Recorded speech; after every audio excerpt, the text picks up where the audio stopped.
नमस्कार, स्वागत आप सभी का। आप देख रहे हैं ग्राउंड जीरो और मैं हूं आपके साथ पुनीत। आज ग्राउंड जीरो में बात करेंगे क्लाइमेट चेंज की, जिसकी वजह से मध्य प्रदेश और छत्तीसगढ़ समेत पूरी दुनिया में मार्च में ही बेतहाशा गर्मी शुरू हो चुकी है। क्या यह कुदरत का परिवर्तन का कोई कड़ा संदेश है?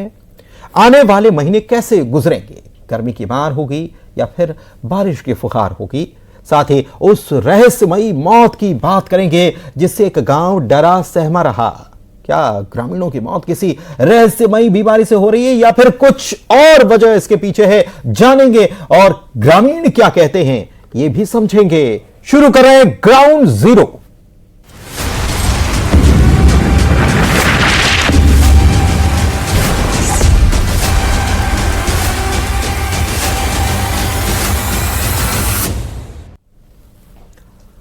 साल 1850 था जब तापमान रिकॉर्ड करने का सिलसिला शुरू किया गया था। इस शुरुआत के बाद पिछले 175 वर्षों में 2023 दुनिया का सबसे गर्म साल था। इससे पहले साल 2016 को सबसे गर्म साल के तौर पर दर्ज किया गया था। 2024 में भी गर्मी से हाहाकार मचा था और अब आ गया है 2025 और इस साल मार्च से ही बेतहाशा गर्मी के तेवर नजर आने लगे हैं। दिन ब दिन गर्म होती दुनिया को लेकर जारी होने वाली ऐसी ही कुछ रिपोर्ट्स की बात करने वाले हैं जो क्लाइमेट चेंज को लेकर आगाह कर रही हैं। साथ ही लोगों से भी जानेंगे कि आखिर कैसे इससे बचा जाएगा। लेकिन उसके पहले सुनिए इस साल कैसा रहेगा मौसम और गर्मी को लेकर मौसम वैज्ञानिक क्या कुछ कहते हैं। ये मेनली हो गया आपका east India, east central India, क्योंकि ये हो गया आपका एक एंटी साइक्लोन बनी हुई है बंगाल की खाड़ी में। वो धीरे धीरे स्ट्रेंथन करेगी, पश्चिम के दिशा में मूव करेगी। वेदर फिनोमेनन चल रहा है, वेस्टर्न डिस्टर्बेंस, वो आज और कल तक होके खत्म हो जाएगी। बिल्कुल, मार्च महीना खत्म होने वाला है और जिस तरीके से टेम्परेचर जो है वो फ्लक्चुएट कर रहा है, क्योंकि हीट वेव की स्थिति भी देखने के लिए मिली, हालांकि अभी तो कम हो गया है। तो ये जो फ्लक्चुएशन है लगातार, तो क्या आगे भी इसी तरीके की स्थिति रहेगी या फिर टेम्परेचर हाई होगा? मैडम, ये इसका क्या जवाब दे सकते हैं? जब भी एक पश्चिम विक्षोभ आती है, मार्च से हमारा ऑलरेडी जो उत्तरायण सब शुरू हो गया, सन अभी नॉर्थर्न हेमिस्फीयर में आ रहे, तो हमारे ऊपर जो सन का असर है वो ज़्यादा बढ़ेगा। और साथ साथ अभी लास्ट कुछ दिन में देखा गया, तो कुछ साल का देखा गया तो लास्ट 10 इयर्स का ट्रेंड भी टेम्परेचर सभी जगह पे इंक्रीज हो रहे हैं, मोस्टली इंडिया के सारे रीजन में। तो वो एमपी में भी हमें दिख रही है, मतलब टेम्परेचर इंक्रीज का।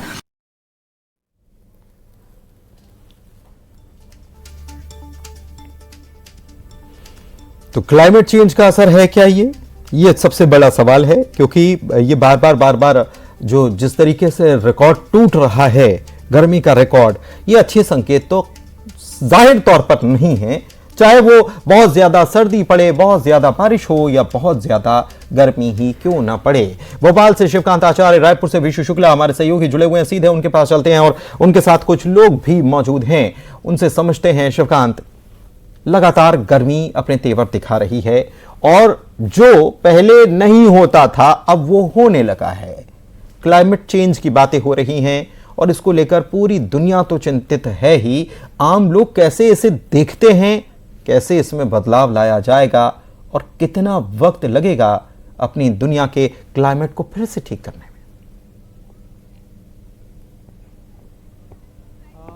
जी हाँ पुनीत, बिल्कुल। आज हमने मौसम विज्ञानी से भी बात की थी। उनका साफ तौर पे कहना है पिछले कुछ आप 8-10 साल का अगर उठा के देखेंगे रिकॉर्ड, तो परिवर्तन में काफ़ी मौसम में काफ़ी परिवर्तन आया है। अचानक से बारिश होने लगती है, अचानक से गर्मी बढ़ जाती है। और हालांकि इस साल के लिए ज़रूर मौसम विभाग ने पहले ही बता दिया था कि मार्च और अप्रैल को हम गर्मी के तौर पे मान लेते हैं कि करीब करीब गर्मी आ गई है। अभी फिलहाल के लिए अगले 4 से 5 दिन के लिए मौसम विभाग ने अलर्ट जारी किया है कि प्रदेश के कुछ जिलों में बारिश हो सकती है, ठंडी हवाएं चल सकती हैं, लेकिन इसके बाद फिर अब अचानक से जो है गर्मी पड़ेगी, भीषण गर्मी पड़ेगी और टेम्परेचर बढ़ जाएगा। आज चूंकि रंगपंचमी का त्यौहार था, राजधानी भोपाल में सब लोग रंगपंचमी के त्यौहार में रहे और अभी हम भोपाल के सबसे प्रसिद्ध बोट क्लब इलाके पर मौजूद हैं। यहाँ पर लोग अपने तरीके से शाम को एंजॉय करने आए हैं या त्योहार के वजह से आज नहीं निकल पाए। कुछ लोगों से बात करके देख लेते हैं। सर, कहना चाहूंगा कि आज रंगपंचमी थी और सबने अपने तरीके से एंजॉय किया, गर्मी का एहसास होने लगा है आपको? गर्मी का एहसास होने लगा है बराबर, और रंगपंचमी खेलने के अंदर काफ़ी आनंद आया है क्योंकि पानी जो है वो उतना ठंडा नहीं लग रहा है अब। अच्छा, रंग भी लोगों ने खूब लगाया, गुलाल भी काफ़ी लगाया। देखी होगी आपने, अचानक से गर्मी पड़ने लगती है, अचानक से सर्दी पड़ने, बारिश हो जाती है, इसका कारण क्या समझते हैं? इसका कारण उत्तर से आने वाली जो हवाएं हैं, कश्मीर में जो बर्फबारी हो रही है, उसकी वजह से ये मौसम में परिवर्तन देखने को मिल रहा है हमें। पिछले कुछ दिनों से देखने में आया, कुछ सालों में काफी परिवर्तन कश्मीर में काफ़ी बर्फबारी हो रही है। अभी हम लोग लेटेस्ट में कश्मीर होकर के आए हैं और वहाँ पे काफ़ी बर्फबारी हो रही है, तो उसका प्रभाव यहाँ पे गिरता है मौसम का हमेशा। अच्छा, अचानक से जो मौसम में इतने चेंजेस आते हैं, कई बार जैसे बहुत बार बारिश हो रही, अभी आज ही मौसम केंद्र के अधिकारियों ने बताया, विज्ञानियों ने बताया कि अभी तो आपको बरसात हो सकती है 2-4 दिन में और इसके बाद फिर गर्मी पड़ेगी अचानक से। तो ये स्वास्थ्य के लिए जो क्लाइमेट बार बार चेंज होता है, ये अनुकूल नहीं है। इसमें बच्चों को विशेष रूप से परेशानी होती है। थोड़ा सा पेरेंट्स को इस चीज़ पे ध्यान रखना चाहिए कि ये जो मौसम का परिवर्तन हो रहा है, इसमें ठंडी चीज़ें और ये सब खाने से थोड़ा सा बच्चों को ये इतनी उम्र आपके साथ जो व्यक्ति मौजूद हैं, शिवकांत, अच्छी उम्र भी, अनुभव भी है उनको, कई सारे मौसम उन्होंने देखे होंगे। बीते कुछ सालों में मौसम में क्या परिवर्तन उन्होंने महसूस किया, क्लाइमेट चेंज को लेकर जरा उनसे बात कीजिए। जी सर, एक सवाल और बनता है आपसे, मतलब जिस तरीके से आपने काफ़ी मौसम देखे होंगे अभी पिछले कुछ सालों में, अचानक से ये मौसम पहले की अपेक्षा मौसम चेंज होने लगा है क्या अचानक से? देखिए, ऑल ओवर वर्ल्ड जो है क्लाइमेट चेंज का चल रहा है और जिस प्रकार से ग्लेशियर पिघल रहे हैं, जो हम ग्रीनरी को ख़त्म करते चले जा रहे हैं, तो इस वजह से भी बहुत ज़्यादा फ़र्क पड़ रहा है। भोपाल में भी आप देखें ना, पहले कितनी ग्रीनरी थी और आज क्या कंडीशन है उसके अंदर। तो ये जिस प्रकार से हम पेड़ों को नष्ट कर रहे हैं और इन्वायरमेंट से जो खेल रहे हैं, बांध बना रहे हैं, इस वजह से ये बहुत ज़्यादा परिवर्तन देखने को मिल रहा है। ये नुकसानदायक है आगे के लिए, भविष्य के लिए। इसके लिए कुछ आज के युवाओं के लिए कुछ विशेष संदेश, क्योंकि आपने तो काफ़ी देखा है और आपने बताया कि भोपाल के ये अंतर बता दिया आपने। मेरा संदेश यही है कि ज़्यादा से ज़्यादा पेड़ों को बचाएं, ज़्यादा से ज़्यादा पेड़ लगाएं। कई बार ये होता है कि हमें यदि सड़क चौड़ी करना है या डेवलपमेंट करना है, उसकी वजह से हमें पेड़ काटना पड़ते हैं, गवर्नमेंट की मजबूरी होती है। लेकिन उसके लिए ये नियम है कि यदि आप एक पेड़ काटते हैं तो आपको उसकी मल्टीपल क्वांटिटी के अंदर पेड़ लगाना पड़ते हैं। गवर्नमेंट उसका ध्यान रखती है। युवाओं को विशेष रूप से कि लोगों को ध्यान रखना पड़ेगा। क्लाइमेट चेंज हो रहा है, कितनी गर्मी है, क्या किया जाए, बेतहाशा गर्मी है। बताइए, धरती में ग्लेशियर एक तरफ पिघल रहे हैं, ये केवल चिंता जताने से कुछ होता नहीं है, उसके लिए काम करना होगा। विशु शुक्ला और उनके साथ मौसम विज्ञानी मौजूद हैं। विशु, बात कीजिए। जी पुनीत जी, मध्य प्रदेश और छत्तीसगढ़ की अगर मिलाकर हम बात करें तो अभी पारा जो है वो छत्तीसगढ़ में ज़्यादा है। आपको बता दें कि पिछले दिनों बिलाईगढ़ सारंगगढ़ का जो पारा है वो 41 डिग्री के भी ऊपर जा चुका था। और पिछले 2-3 दिन की बात करें तो मौसम वैज्ञानिकों ने जो है वो यहाँ कुछ जिलों में येलो अलर्ट भी जो है जारी किया था। हमारे साथ जो है मौसम वैज्ञानिक गायत्री वाणी जी हैं, उनसे सीधा बात करते हैं। मैम, क्या कारण है कि जो मार्च के महीने में ही अप्रैल जैसी गर्मी लगने लगी है?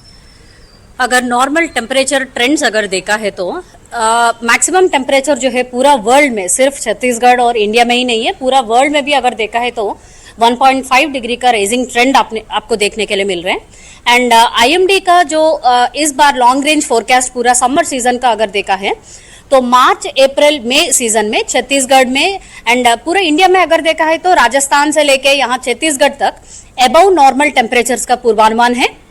And number of heat waves भी जो है वो सामान्य से अधिक होने का चांस है। इसका रीजन डेफिनेटली क्लाइमेट चेंज एक बहुत ग्लोबल फिनोमेना में लार्जर स्केल में क्लाइमेट चेंज डेफिनेटली एक रीजन है। और इस साल जो अगर देख सकते हैं कि जनवरी एंडिंग तक ही आपको थोड़ा गर्मी बढ़ने लगा है। नॉर्मली विंटर सीजन में लानीना जो इफेक्ट है उस थोड़ा सामान्य से कम टेम्परेचर्स का लीड करते हैं, बट इस बार लानीना जो है करंट सिचुएशन में न्यूट्रल कंडीशंस में है, तो वो भी एक रीजन हो सकता है। एंड आगे वाले दिनों में पूरा मई तक आप एक्सपेक्ट कर सकते हैं कि अधिकतम तापमान जो है सामान्य से अधिक ही होगा छत्तीसगढ़ में। मैम, जो छत्तीसगढ़ का एरिया है, जैसे सरगुजा और बस्तर संभाग की बात करें, यहाँ ज़्यादा से ज़्यादा जो है पेड़ है, जंगल है, उसके बाद भी यहाँ भी टेम्परेचर काफ़ी बढ़ने लगा है। जो इंद्रावती नदी है उसका भी जो है वाटर लेवल कम हो रहा है, ये गर्मी के कारण, क्लाइमेट चेंज के कारण।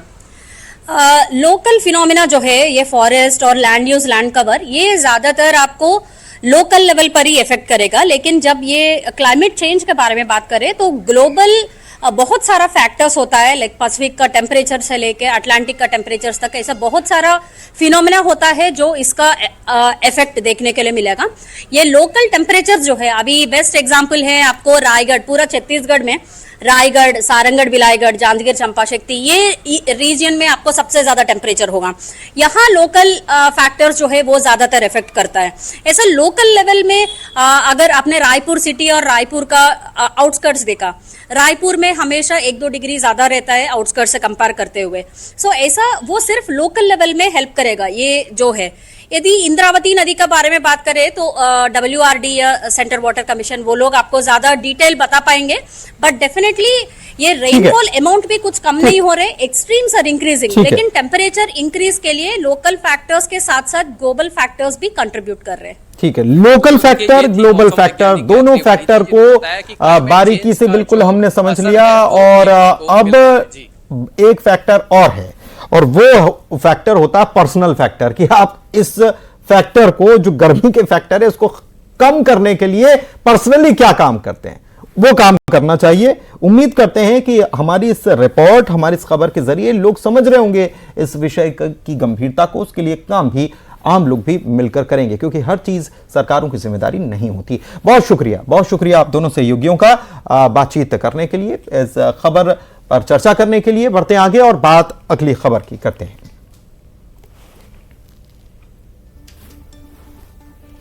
गरियाबंद के फुलझर गांव में एक रहस्यमयी बीमारी ने 8 लोगों की जान ले ली, वो भी सिर्फ 1 महीने में। अब ग्रामीण खौफ में है कि कोई दैवीय वजह तो नहीं, कोई रहस्यमयी बीमारी तो नहीं जिसकी वजह से ये घटनाएं हो रही हैं। ग्रामीण धार्मिक अनुष्ठान और पूजा पाठ भी करते नजर आए। 8 मौत के बाद स्वास्थ्य महकमा अलर्ट मोड में आया और कैंप लगाया गया। मुख्य चिकित्सा अधिकारी कह रहे हैं कि एक शख्स की मौत तो जहर खाने की वजह से हो गई, लेकिन बाकी लोगों की मौत बीमारियों की वजह से हुई है।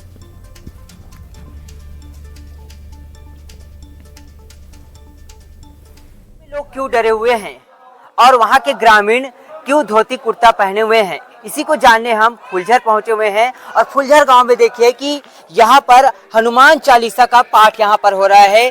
तमाम यहाँ पर ग्रामीण बैठे हुए हैं और देखिए कि धोती कुर्ता में इन ग्रामीणों को देखिए जो सिर्फ और सिर्फ धोती कुर्ता में नजर आएंगे। और इसके कारण यह है कि ग्रामीणों का यह कहना है कि गांव में लगातार 19 फरवरी से लगभग 8 लोगों की मौत हो चुकी है और गांव में शांति के लिए ये तमाम जो ग्रामीण है धोती कुर्ता पहने हुए हैं और धोती कुर्ता पहनकर ये कहते हैं कि देवी देवताओं का पूजा अर्चना इसी धोती कुर्ता में करते हैं ताकि वो देवताओं को मना सके, गांव में शांति सुख समृद्धि हो सके।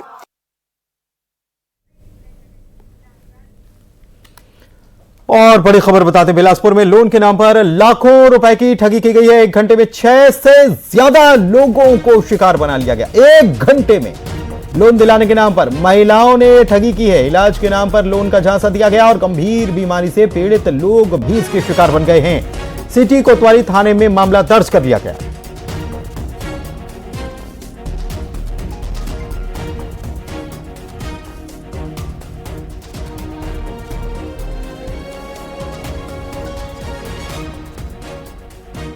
उमेश मौर्य हमारे संवाददाता हमारे साथ लाइव जुड़े हुए हैं इस बड़ी खबर पर, उनसे बात करते हैं। उमेश, 1 घंटे में इतने सारे लोगों को शिकार बनाया गया, पूरा एक विज्ञापन भी हम देख रहे हैं कि विज्ञापन भी चस्पा किया गया लोगों तक ये मैसेज पहुंचाने के लिए, ठगी का शिकार करने के लिए। देखिए बड़ा अनोखा तरीका था जो पीड़ित लोग हैं उन्होंने सीधे तौर पर यह आरोप लगाया है कि 1 घंटे में लोन देने का झांसा दिया जाता था। आधार कार्ड और पैन कार्ड के जरिए ये लोन देने का जो है खेल चलता था।